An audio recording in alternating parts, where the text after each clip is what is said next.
Well, I really enjoyed working on Evil Dead Fistful of Boomstick because it was a little bit of a trip down memory lane. This is a game where, you know, we really wanted to try and capture the movement and the action and just the overall kind of over-the-top, overwhelming, you know, kind of action that, you know, you get in the movies.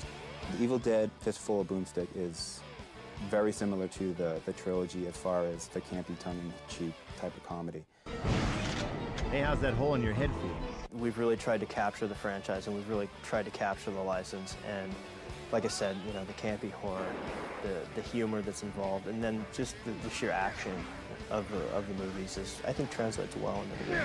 So you're probably asking yourself how a handsome devil like me ended up in a place like this with you, right? It's a lot different from movies, obviously, because it's more controlled, but it's just as challenging because you're now involving the player in the plot of the story, so you have to accommodate that. Obviously, with games, you kind of control them, and they can only go to so many areas, but what if someone just stood there going click, click, click, click, click, click, eventually, so we'd record a line of like, there's nothing there, you know, get away from that door, step away from the window. Hello? Hello?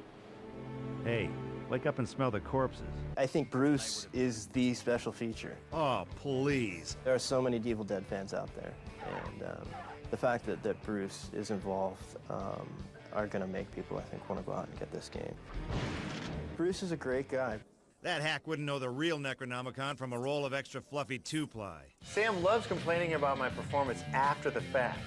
And he goes, what were you thinking when you did that reaction? I'm like, where were you, eating a sandwich? You're on the set. If you didn't like it, I would have changed it. Dork.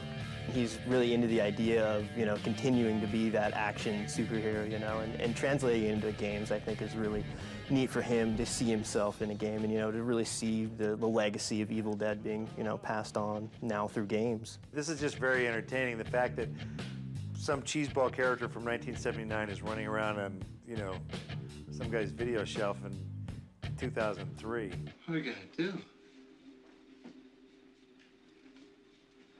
We're gonna bury her. You can't bury Shelley.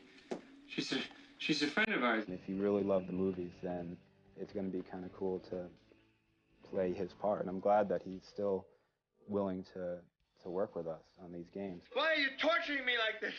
Why? I like the fact that people like these movies, so I'm happy to give him the next best thing. You know, Sam's making Spider-Man now. It might be a little tougher to get that Evil Dead 4 cranking out. So in the meantime, seriously, I'm really sincere when I say that this is the next best thing. You got the guy with the saw and the witty barbs, and he's running around with chainsaws, shotguns, and monsters. To make a long story short, I was sent to hell and back then back again. And again. The game is basically, it's complete action. It's a lot different than the games prior, Evil Dead game. If you're familiar with the games, there are deadites, which are basically corpses. There are that come to life, and you get about 30 that can attack you all at one time, and they'll just be all over, jumping through walls, coming out of windows, and you know, there's surprises like in every turn, every corner. One of the things that people really got excited about with this game was dismemberment, you know. Being able to lop off somebody's arm is completely gratifying after a 16-hour day. I think that, you know, the combo moves, being able to impale somebody, being able to just see blood fly, that's what the fans are really looking for. You know, just the cheeseball blood spattering, and just you go, ugh! The weapons are actually probably my favorite. Ash is the type of guy that's going to go into a hardware store and he's going to look around for the nearest thing that he can kill a deadite with. Every weapon within the game is upgradable. If it's a flamethrower, for instance, there's different upgrades for the flamethrower. I would have to say that the Gatling gun is probably my favorite maximum destruction weapon. The chainsaw is definitely the #1 thing that you use throughout the game, and it's going to be fun throughout the time. And one of the coolest things in the game actually is you can lop off a deadite at the waist with the chainsaw, and they'll continue coming at you. They'll be crawling after you, you know, with their arms, which is just great. Chainsaw is going the entire time. That's something that Sam was always trying to make happen, is the chainsaw was constantly puttering, in the film, we had to have tobacco being pumped through tubes up my leg and up my arms and into the chainsaw. So at the end of the day, when we took it out, I got these nicotine stains all the way down my whole body. So thank God for video games. That Ash does not have to have a tube full of nicotine going up his butt. We tried to really give the person who's playing this game enough control from a third-person standpoint to really see what was going on. Every animation is dictated through the targeting system. Ash can actually target over his shoulder, behind him, and all this is tied to the camera as well, too. So if he were to actually target and shoot over the shoulder, the camera follows the targeting system pretty well. The environments of the game are set up such that we have 3 environments that are centered around Dearborn, and they're in modern time.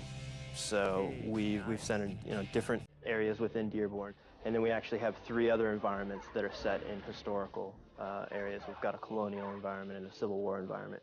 And then the final map on the game actually is a post-apocalyptic Dearborn. So this is, the deadites have been in control for a certain amount of time now, and they've just completely destroyed everything. How did you know what Dearborn looked like during the Civil War? You obviously researched it, right? Absolutely. We had a team of researchers. Okay, good. It's from the Smithsonian? Okay. It's kind of interesting to see the different clothing that the deadites are wearing and the different types of dialogue that they use. I think that's kind of cool, and I don't think you can use it for a history test, but I think that it's pretty fun to go back in time. Go, Ash, go. See, he's on the prowl. I like that. He's a little hunched over when he's moving. Oh, who the hell are you, mister? Pardon me, officer. I need to find some things belonging to a stiff. A guy called Nobi. Let's see him kill somebody. Let's start killing people. Enough of this talk. Oh, is that disgusting? I like how that blood takes the motion of the saw when it slices them. See, I'm better when it's scripted that I live. That way there's nothing I can do to screw it up. As a real gamer, my life is on the line. I'm gonna suck. But that's good. The average gamer would start. They would suck. I think gamers who've never seen Evil Dead will definitely find something in it.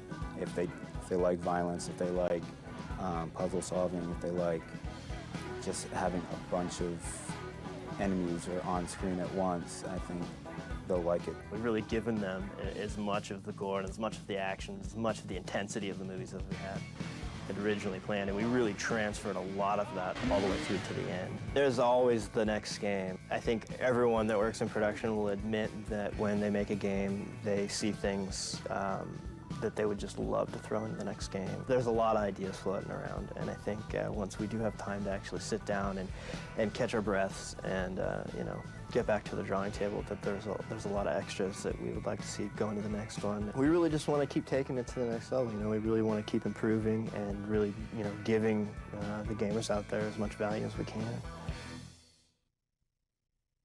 Oh! Good. See, now that's smart. It's a shotgun over the shoulder routine.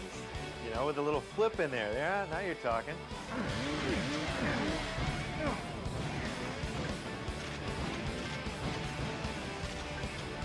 Little finesse. They've got the Ash. They've got the essence of Ash. Little flip, little gunshot, little chainsaw, and away you go.